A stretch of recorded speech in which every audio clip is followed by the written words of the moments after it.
नमस्ते, मी योगेश कुटे. लेट्सअप खबर बातमध्ये तुम्हा सर्वांचं पुन्हा एकदा स्वागत.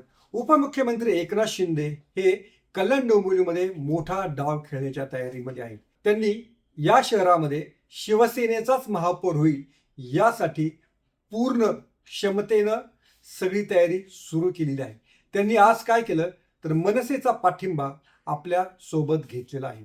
याशिवाय उद्धव ठाकरे यांचे 2 नगरसेवक गळाला लावलेले आहेत.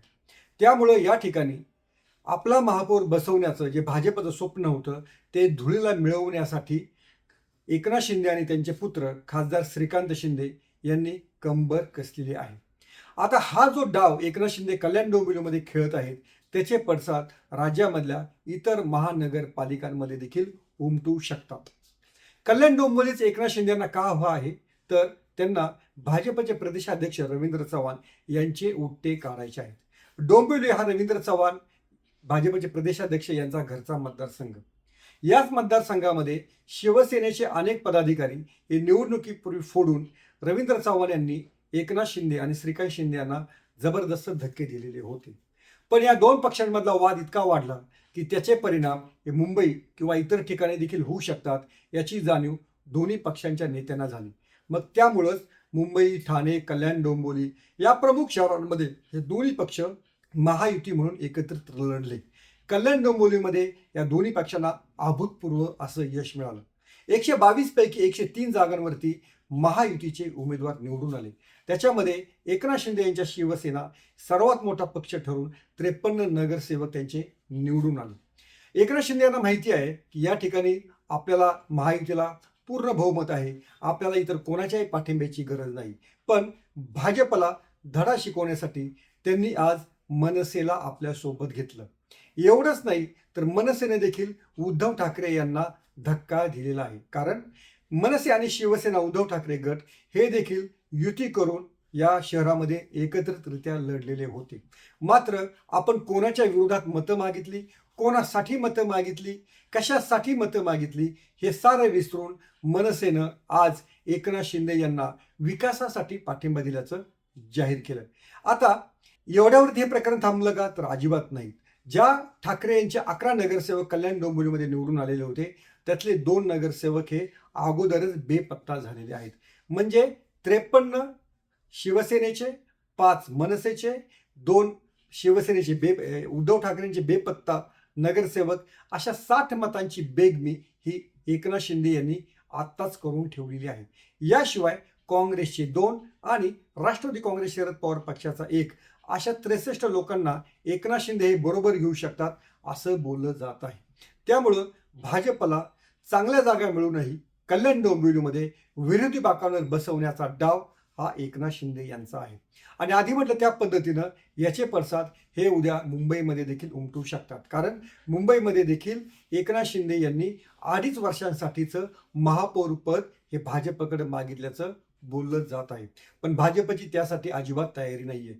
पहिल्यांदाच भाजपला महापौर मुंबईमध्ये बसवण्याची संधी मिळालेली आहे. असं असताना एकनाथ शिंदे यांना हे महापौर देण्यासाठी भाजपनं सध्या तरी तयारी दाखवलेली नाही.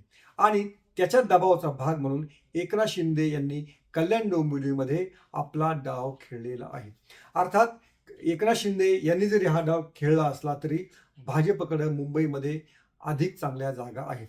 त्यामुळं कल्याण डोंबिवलीमध्ये मनसेला एकनाथ शिंदे यांनी बरोबर घेतलं तर उद्या हाच प्रयोग मनसेला सोबत घेण्याचा भाजप मुंबईमध्ये देखील करू शकतं असं उघड बोललं जात आहे. आणि मग मुंबईमध्ये एकनाथ शिंदे यांना जशास तसं उत्तर देण्यासाठी भाजपनं कंबर कसलेली आहे. हे आता भाजपचे नेते उघडपणे इशारे देत बोलत आहेत. प्रवीण दरेकर यांची या विषयावरची प्रतिक्रिया ही त्यासाठी उल्लेखनीय मानली पाहिजे. त्यांनी असं म्हटलेलं आहे की जरी एकनाथ शिंदे यांनी कल्याण डोंबिवलीमध्ये वेगळे काही प्रयत्न सुरू केले असले तरी याबाबत भाजपचे नेते आणि मुख्यमंत्री देवेंद्र फडणवीस याच्यामध्ये आणखीन वाकबगार आहेत. त्यामुळं या निर्णयाचे पडसाद इतरत्र उमटतील याची काळजी एकनाथ शिंदे आणि त्यांच्या शिवसेनेनं घेतली पाहिजे. प्रवीण दरेकर यांचं हे बोलणं अतिशय सूचक आहे आणि एकनाथ शिंदे यांच्या शिवसेनेला इशारा देणारं देखील आहे. त्यामुळं कल्याण डोंबिवलीमधला हे जे सगळं सत्तानाट्य आहे हे सत्तानाट्य महाराष्ट्रामध्ये वेगळ्या प्रकारचं राजकीय वळण देखील घेऊ शकतं. तुम्हाला माहिती आहे की असं 7-8 वर्षापूर्वी कल्याण डोंबिवलीमध्ये भाजप आणि तेव्हाची एकसंघ शिवसेना म्हणजे उद्धव ठाकरे यांच्या नेतृत्वाखाली शिवसेना यांच्यामध्ये भांडण सुरू झालेलं होतं.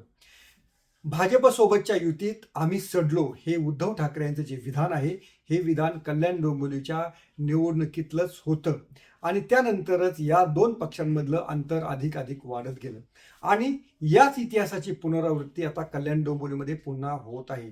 ज्या उद्धव ठाकरे आणि देवेंद्र फडणवीस यांचं कल्याण डोंबिवली पासून दूर व्हायला सुरुवात झाली, तसंच आता कल्याण डोंबिवलीमध्ये शिंदे आणि फडणवीस यांच्यामधली कटुता वाढण्यास सुरुवात झालेली आहे आणि आजचा जो सगळा राजकारणाचा खेळ आहे ते त्याचंच प्रतीक आहे. आता या सगळ्या खेळाला, या सगळ्या सत्ता नाट्याला मतदार मात्र नक्कीच वैतागलेले असतील, कारण उद्धव ठाकरे आणि राज ठाकरे यांनी शिंदे सेनेच्या विरोधात, भाजपच्या विरोधात मतदारांकडे मतं मागितली, पण पाठिंबा मात्र मनसेने तरी एकनाथ शिंदे यांना दिलेला आहे. म्हणजे मत कोणालाही जरी दिलं तर सत्तेवर महायुतीमध्येच घटक येतात, घटक पक्ष येतात, म्हणजे भाजप तरी येतं किंवा शिंदे सेना तरी येतं, असं जे मतदारांच्या मनाला वाटत आहे तोच प्रयोग कल्याण डोंबिवलीमध्ये आता खेळला जात आहे. अर्थातच त्यामुळं मतदार नक्कीच म्हणतील की आम्ही नक्की मत द्यायचं तरी कोणाला आणि कशासाठी द्यायचं, आणि तुम्ही नंतर उघडपणे घोडेबाजार करता, याला कसल्या प्रकारचं राजकारण म्हणायचं, असाच हा मतदारांचा प्रश्न असेल. पण नेते सत्ता नाट्यामध्ये, सत्ता हासिल करण्यामध्ये, आपल्याच मित्रपक्षाला धोका देण्यामध्ये, आपल्याच मित्रपक्षाला विरोधी पक्ष म्हणून बसवण्यामध्ये मशगूल झालेले आहेत आणि ज्यांच्याबरोबर निवडणूक लढलो, ज्यांच्या विरोधात निवडणूक लढलो, अशी सारी समीकरणं उधळून लावून आपल्या सोयीचं राजकारण करण्याचा पवित्रा हा कल्याण डोंबिवलीपासून सुरू झालेला आहे. आता कोणकोणत्या शहरामध्ये याचे पडसाद उमटतील हे आपल्याला पुढच्याच काही दिवसामध्ये कळेल. तोपर्यंत पाहत राहा लेट्सअप मराठी. सोशल मीडियाच्या भाऊ गर्दीत विश्वासार्हतेने चकाकणारे नाव म्हणजे लेट्सअप मराठी. सगळ्यांना, सगळ्या नागरिकांना ती स्पीच, ती लेट्सअप वरील मुलाखती म्हणजे विचारांचा खजिना. त्यानंतरच्या निवडणुकीमध्ये मला सोडून गेले. बातम्या केवळ वस्तुस्थिती सांगणाऱ्या, न प्रोपगंडा, फक्त जनतेचा अजेंडा. क्योंकि आने वाला कल जाने वाला है, जाने वाला कल आने वाला है. राजकारण, मनोरंजन असो की क्रीडा क्षेत्र, महाराष्ट्राची स्पंदने संवेदनशीलतेने टिपणारे माध्यम म्हणजे लेट्सअप मराठी. जगासोबत एक पाऊल पुढे राहण्यासाठी लेट्सअपचे ॲप, सोशल मीडिया आणि वेबसाईट सोबत कनेक्टेड रहा.